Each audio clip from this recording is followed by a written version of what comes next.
la fenilalanina.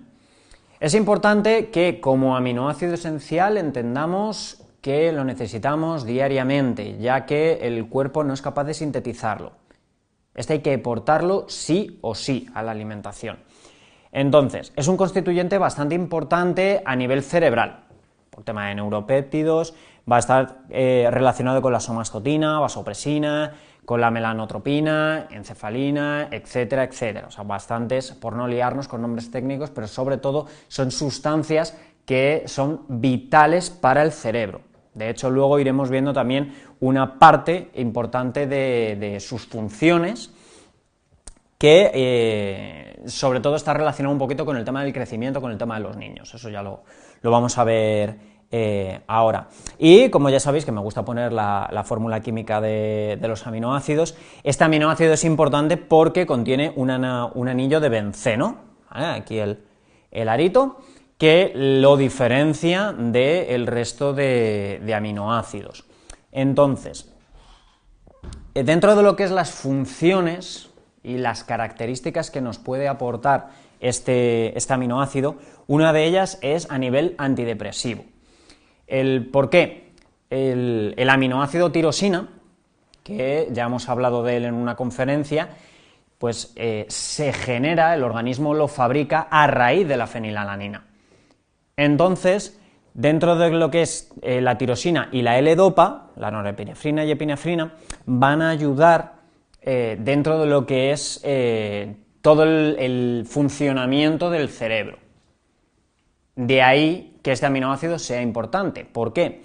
Porque si la tirosina y todas las sustancias que salen de la tirosina, si la tirosina no se fabrica, pues lógicamente, como comentaba en la conferencia justo de la tirosina, vamos a tener una degradación en cascada.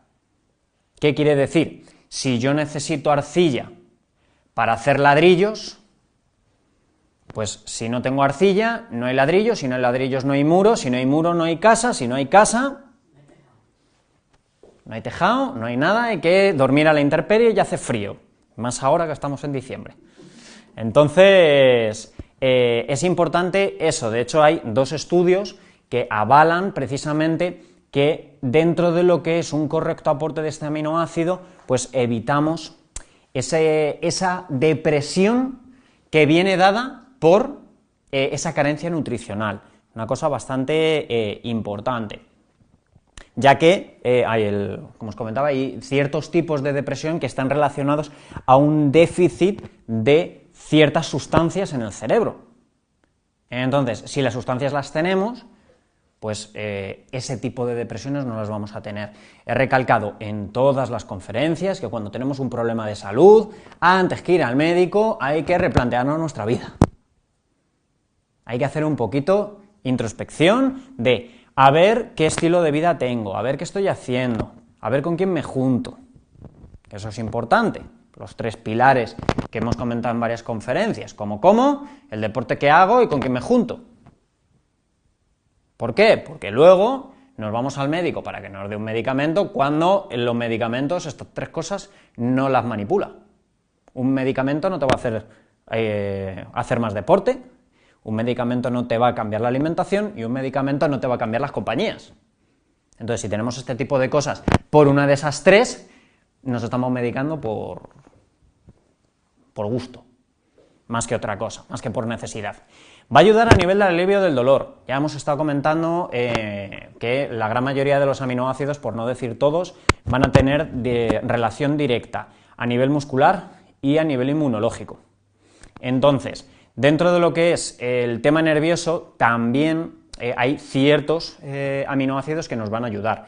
En particular con lo que es la fenilalanina, nos va a ayudar a lo que es elevar las endorfinas, incluso parte a nivel de morfina en el cerebro para también calmar de forma natural, porque es un proceso natural del organismo, y la LPA es la forma pues, más comúnmente utilizada en lo que es el tema de dolores crónicos. Entonces, eso es otra de las cosas curiosas de este aminoácido. A nivel de agudeza mental, ¿por qué? porque volvemos a lo mismo, además de todo lo que es el tema de dopamina, la fenilalanina se va a transformar en otras sustancias. Este aminoácido se desglosa en muchísimas sustancias dentro de lo que es el organismo y sobre todo a nivel del cerebro. Entonces, ¿qué pasa? Como es un aminoácido que trabaja directamente en el cerebro, va a generar muchos beneficios y cuando lleguemos a la parte de qué pasa si tenemos carencias, pues va a generar muchos problemas a nivel cerebral, obviamente. Si aquí estamos hablando de diferentes funciones y en qué nos puede ayudar este aminoácido, si no lo tenemos, pues vamos a tener este tipo de carencias. Y, lógicamente, algunas de estas sustancias, como es la noradrenalina, o norepinefrina, eso es un estimulante para lo que es el cerebro, entonces todo estimulante o cualquier cosa que potencie el cerebro nos va a ayudar dentro de lo que es la agudeza mental. De ahí, pues otra de las características de este aminoácido. Control del apetito, volvemos a lo mismo, todos los aminoácidos tienen dentro de lo que es la función de la proteína una parte saciante. Entonces, dentro de esto nos va a poder potenciar lo que es la producción de CCK, lo que es la colecistoquinina. No es necesario que nos quedemos con los nombres técnicos. Ya sabemos que dentro de lo que es la nutrición, medicina, farmacología, los nombres son muy raros. Entonces, sí es importante que, bueno, aquí como lo dejo en la presentación, pues se pueden tomar apuntes, revisar el vídeo 18.000 veces, que no hay ningún tipo de problema. Y esto simplemente es una hormona que se libera en el cerebro, a lo que es al recibir la señal de que el alimento sale del estómago. Ya hemos hablado dentro de lo que es el tema de digestión, que hay diferentes receptores y emisarios, digamos, que dependiendo de dónde estén los alimentos y qué tipo de macronutrientes hay en cada parte del organismo, van mandando señales. Esto sí hemos visto la serie de Eras una vez el cuerpo humano, a los bichejillos azules hiperrápidos que iban ahí por todas partes por el organismo, pues va mandando señales de, oye, tenemos almidón en la boca, entonces hay que mandar saliva. Cuando llega al estómago, oye, que tenemos grasas y proteínas, entonces necesitamos esta sustancia, esta otra sustancia, tal, para que vayan. Ha salido del estómago, oye, tenemos que empezar a mandar las enzimas, páncreas, venga, hígado, vamos a movernos, todo ese tipo de cosas. Entonces, ¿qué pasa? Que esta hormona, sobre todo, lo que va a hacer es activar la salida de jugos pancreáticos, que va a disminuir la secreción ácida del estómago. Que también de ahí es la importancia de cómo se combinan los alimentos para evitar que la digestión de unos macronutrientes pues dificulte la de otros y haya problemas. Y de ahí favorece la salida de sales biliares al duodeno y ejerce efecto saciante del apetito. Es un punto importante. Entonces, la ingesta voluntaria, tened en cuenta que es útil en comedores compulsivos. Si se administra en una relación de más o menos entre un cuarto de hora mínimo antes de la comida. Aquí pongo el interrogante porque ya sabemos que depende de cada persona, puede ser más tiempo o menos tiempo. Pero si se hace una complementación de fenilalanina en comedores compulsivos, siempre tomando antes, ya sabéis, por eso también muchos de los complementos hay que tomarlos entre 15 y media hora antes de las comidas. ¿Por qué? Primero, para que se digieran en condiciones y no haya este tipo de problemas luego de digestión, y otros también para generar ese efecto saciante y no liar la parda, que es una importancia. Las preguntas al final de la conferencia, si no te importa.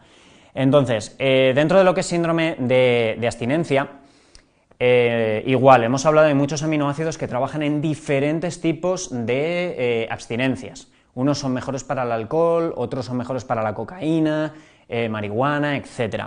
Entonces, es importante que cuando nosotros, en este caso, por ejemplo, nos va a ayudar tanto para cocaína, anfetamina, para alcohol también, porque es muy importante, porque lo que va a hacer es ayudar a reparar los niveles de noradrenalina y adrenalina, evitando pues esos bajones, esos reenganches que tiene muchas veces la persona con los síndromes de abstinencia. Es muy importante cuando nosotros tenemos esos tipos de síndromes de abstinencia que le demos una nutrición adecuada al cuerpo para que los procesos funcionen muchísimo mejor, ya que estamos hablando que ese tipo de síndromes es muy a nivel nervioso y muy a nivel de cerebro, y de aquí es la importancia. Entonces, a nivel de carencias, ¿qué problemas nos puede generar? Hay que tener en cuenta que la fenilcetonuria, que es un problema de salud que se presenta sobre todo en infantes, en niños pequeños, es una carencia de la enzima fenilalanina hidroxilasa o de la dihidropterina reductasa. ¿Qué pasa? Si nosotros tenemos unas deficiencia en unas enzimas que lo que hacen es trabajar un aminoácido, no se va a poder asimilar ni utilizar de la forma adecuada, no se va a poder descomponer y entonces va a empezar a acumularse en una forma que no viene bien al organismo y de ahí empieza a ser tóxica. Por eso el tema de la fenilcetonuria en niños es muy problemático y hay que tener la alimentación y todo muy controlado y llevado lógicamente por un médico, etc. ¿Por qué? Porque el problema es que se convierte en un neurotóxico que afecta gravemente al cerebro. Si tenemos esa carencia, ya como digo, sobre todo principalmente en el tema de niños, pero claro, puede afectar al crecimiento y desarrollo. Entonces es algo bastante a tener en cuenta.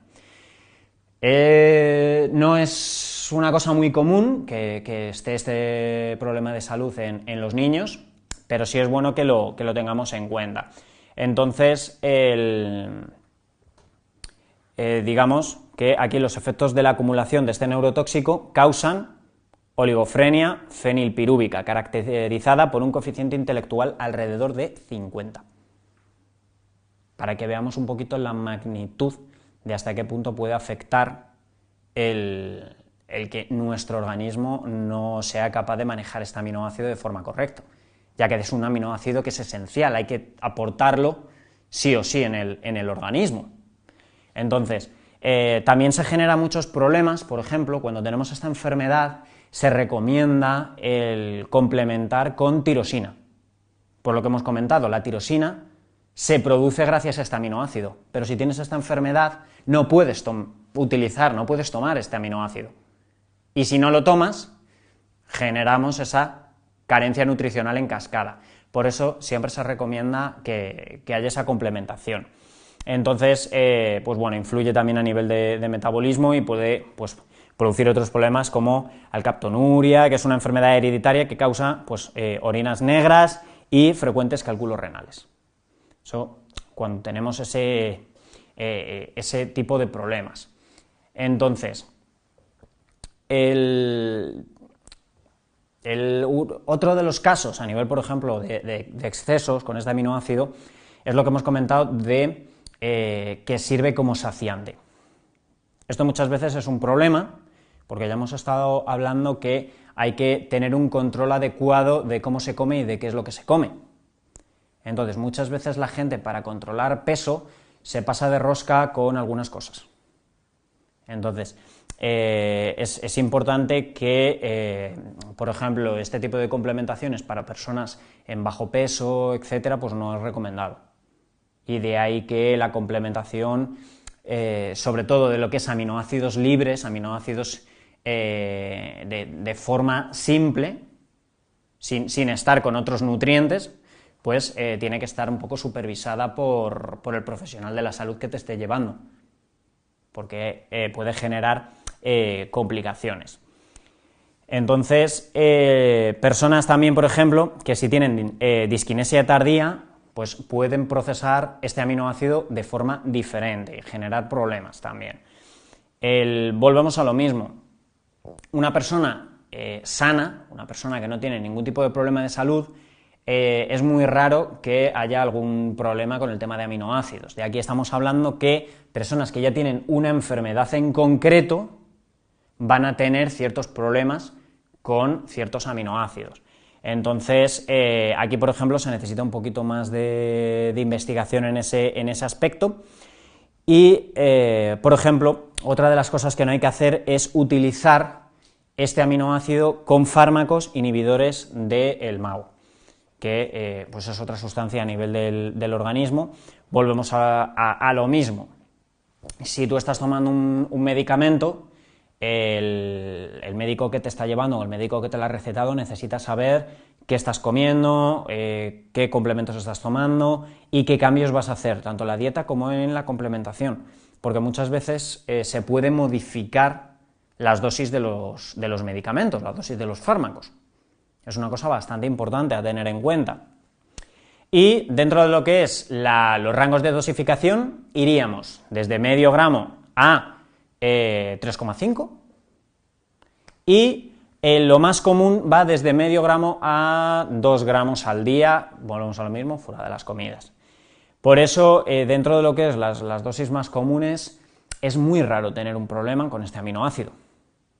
Y dependiendo, lógicamente, de si tenemos un problema de salud o una carencia, se puede incrementar y, como veis, del máximo de lo administrado al rango es casi el doble de lo que comúnmente se recomienda. Entonces no habría realmente problemas con este aminoácido, salvo lo que os comentaba es si tenemos un fallo con las enzimas de asimilación. Dentro de lo que es la alimentación, origen animal, por supuesto. ¿Por qué? Lo hemos visto y hay muchísima información en internet acerca de esto.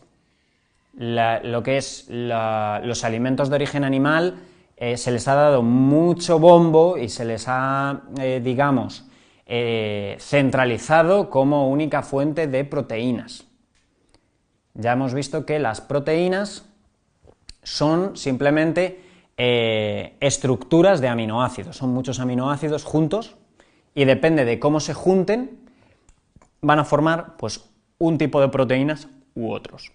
Entonces, cualquier alimento que sea rico en proteínas nos va a aportar este aminoácido, ya que, por ejemplo, todas las proteínas de origen animal se denominan completas. Una proteína completa significa que lleva en su estructura todos los aminoácidos que el organismo necesita, todos los esenciales, independientemente de si lleva o no del resto de aminoácidos.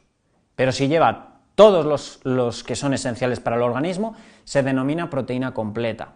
Y cuando una proteína es completa, podríamos decir que nuestra dieta podría ser monodieta de ese alimento. Aquí, por ejemplo, que tenemos el tema de carnes rojas, pescado, huevos, lácteos, si nosotros identificamos el huevo como proteína completa, podría ser nuestra única fuente de proteínas. Es decir, me puedo alimentar de verduras, de frutas, que aunque no contengan, que sí lo contienen, pero aunque no contuvieran y no tuvieran proteína, no tendríamos problemas, entre comillas, a nivel de aminoácidos, porque el huevo tiene todo lo que necesitamos. ¿Se me entiende? Si es que sí, hacemos así. Sí. Vale. Dentro de lo que es el origen vegetal, nos encontramos varias fuentes de origen vegetal que su proteína es completa. Entre ellas algunas algas, por ejemplo tenemos la espirulina, tenemos garbanzos, tenemos quinoa, tenemos la chía, vamos a tener también la soja, que contiene todos los aminoácidos.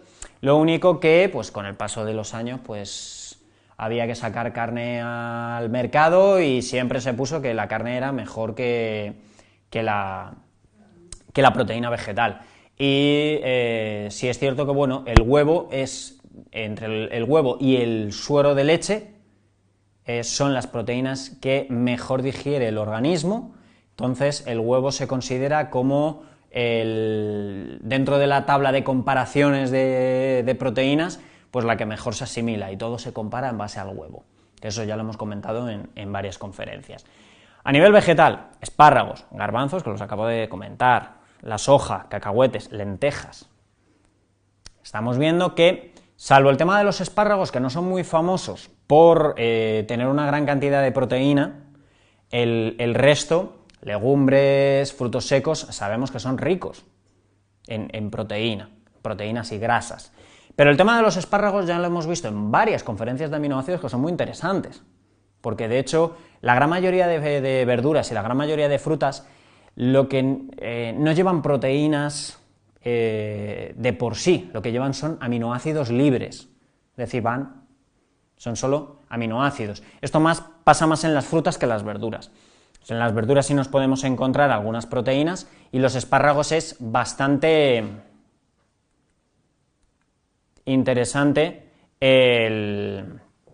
dentro de lo que es el aporte de nutrientes. Es un alimento bastante interesante.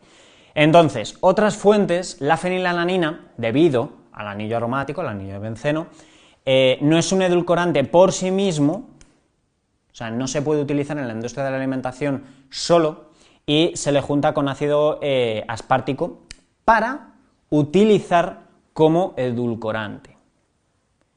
O sea, nos podemos encontrar alimentos procesados que se utilice como edulcorante la unión de estas dos sustancias, tanto del aminoácido fenilalanina como del ácido aspartico. Y, por ejemplo, la fenilalanina es parte de la composición del aspartamo. Ya del aspartamo no vamos a hablar en esta conferencia, ya conocemos un poquito, pero es un edulcorante artificial y de hecho no se recomienda el consumo de fenilalanina por embarazadas ni pacientes con problemas de fenilcetonuria. Eso lo vimos, lógicamente, en la conferencia de este aminoácido. Y pues sobre todo, todo lo que es el tema de productos que lleven aspartamo, pues tienen advertencias sobre que llevan fenilalanina, o deberían de llevarlo. Si no lo llevan es un problema dentro de lo que es el etiquetado, porque tendrían que avisar. Las personas que tienen problemas de salud no pueden tomar este edulcorante, el aspartamo, que ya sabemos que nadie debería de tomarlo, pero es importante que hagamos ese énfasis.